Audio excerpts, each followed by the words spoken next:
Crystal clear जो चिकित्सा का हमेशा सूत्र है कि संक्षेपतः क्रियायुगो निदान परिवर्जन। पहले तो निदान हटाएंगे, इसीलिए हम डिटेल के स्टेकिंग करते हैं, तो उससे हमें ये पता चल जाता है कि एक्चुअली वजह क्या है। तो पहले आपने एक चीज़ ये किया।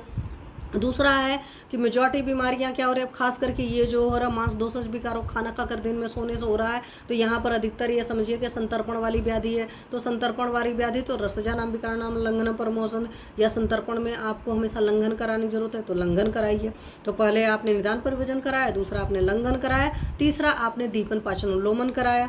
दीपन पाचनोल्लोमन मतलब उसका डाइजेस्टिव फायर ठीक किया और जो कचरा था वो निकाला। तो आम का पचन वगैरह कराया, हालांकि उस पर भी एक क्वेरी है किसी की, वो भी आज लेंगे।